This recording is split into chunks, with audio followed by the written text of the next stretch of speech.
let me take this opportunity to express my appreciation to our father, Dr. Nuhu Sharubutu, National Chief Imam, and to all my fathers, Sheikh Umar, Mulvi bin Sali, Sheikh Wadudu, Dr. Amin Bonsu, and our brothers from the Shiite community, and everybody else who's here, distinguished personalities. I really appreciate this visit.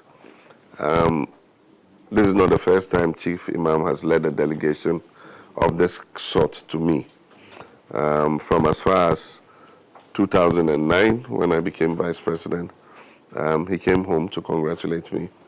And then in 2012, when I won the election, he came home to congratulate me. And in 2017, after I had lost the election, so he doesn't only come to congratulate me, he also comes to commiserate with me. So in 2017, when I lost, he was there again among the first to come and express his sympathy at our loss. And again in 2020, after we lost that election again, we were together. And so this is not the first time. I expected that he would be among the first to come to me after a victory like this. It's not been easy. It's been a very tough campaign, and the effects of the campaign have started to show after the declaration. I've not been feeling too well, but we had to come out for the legal things that needed to be done, the constitutional things, which was the formation of the transitional teams. Happily, we were able to inaugurate the transitional team yesterday, and so they are going to start their work starting from today. Myself and President Akufo-Addo would be behind, and if there's a need to consult us, they will come and do so. We can't have achieved this without the prayers that you all have said for us, both our Christian brothers and our Muslim brothers. We're all praying for peace, and we're praying that the elections will be peaceful. God has heard our supplications, and we had a peaceful and successful election. We remember the few people who have lost their lives from the reports that we have heard. And this morning, when I spoke to the diplomatic corps, I was urging the current government to begin investigations to find out who were responsible for these deaths so that the law can take its course. Even after we take over, we'll continue these investigations to make sure that tomorrow nobody has the impunity to do the same kind of thing. We know there have been some injustices that were created during the last 8 years. Remember, I have always promised that when we come into office, we will take action on Ayawasu West Mogon and provide adequate compensation to those who were injured. We also remember the 8 people who died in 2020. There's been no investigation into their deaths, and their families are still uncompensated. We're going to look at those issues too. We are overwhelmed by the victory. I knew we were going to win. I was confident we were going to win. And indeed, on election day, when I was asked what my projection was, I said we're going to get above 150 seats. But when I said above 150 seats, I thought maybe 152, 155, 156.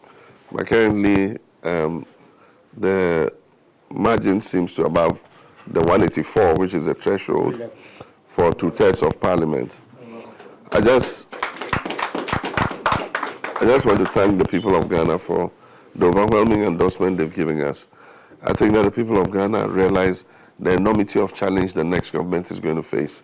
And I think that that's why they've given us this stamp of authority to be able to take the bold decisions that will turn our economy around and put our country back on its feet. And so I went through you to express my appreciation to all Ghanaians for what they've done. But it also puts a responsibility on our shoulders to work assiduously for the people. It shows us that Ghanaians are slow to react, but when they have had enough, they will punish you if you don't work in their interests. And so I make it a reminder to all those who are aspiring to work in the new government that it's not going to be easy. It's not going to be business as usual. It's going to be hard work. And so if people are not prepared to work hard and to sacrifice for Ghana, then they better stay in the private sector and stay wherever they are. I wish to assure my father and our fathers that we're not going to misuse the majority we have in Parliament. Even though we have a huge majority, more than 2/3, we're not going to misuse it. We're going to consult with the minority at every stage and make sure that we do things by consensus instead of railroading everybody. Everybody knows that I'm a typical diplomat and a Democrat. And so I believe in jaw, I believe in consensus building, and I believe in democracy. I've heard some people call me Supreme Leader. I'm not Supreme Leader. I'm going to continue to work the way I've always been as a Democrat, and we'll continue to consult with our colleagues who are in the NPP. We can only move this country together if all of us work to move it together. No one single political party can turn the fortunes of Ghana without the cooperation of everybody else.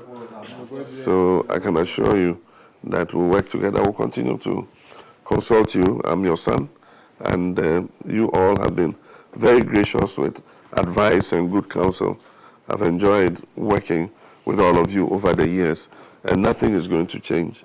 My doors will be open at any time that any of our leaders, my fathers, want to see me. The door will readily be open for you to come and consult with me. And so we ask that you continue to offer your prayers. The easy part is over, which is the election. Now the difficult part begins. That is bringing Ghana back and restoring it to being the Black Star of Africa. And I wish to assure you that I'll give it my best. This is a legacy term for me, and it will be making a good name for myself before going into political retirement. And so you can count on me working as hard as I can in order that we can move Ghana to the place that it should be. I finally call on all the young people to remain calm. There have been reports of people vandalizing government installations and all that. Some people say they're doing it to protect government property from being stolen.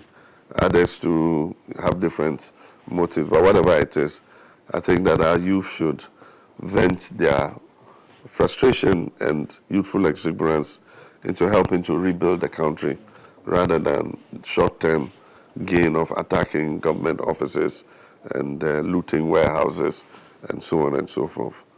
And so I want to thank all of you, my brothers, again for this very pleasant visit. I appreciate it very much, and I wish that you will send my greetings to all our Muslim brothers and sisters, and that the promise we made to work very hard to improve our Muslim communities and move our people from being underprivileged to also participating in the prosperity and dignity of Ghana is something that we take seriously. And I wish to assure my father, the Chief Imam, he led a delegation with the Muslim manifesto, and as you are aware, we incorporated almost 12 points of the Muslim manifesto in our NDC manifesto. We're going to put up a small committee to start working on implementation of those points that we indicated in the manifesto.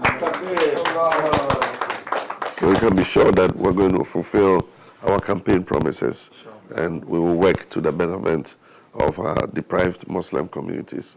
I thank you very much. Thank you very much, Excellency. Let me just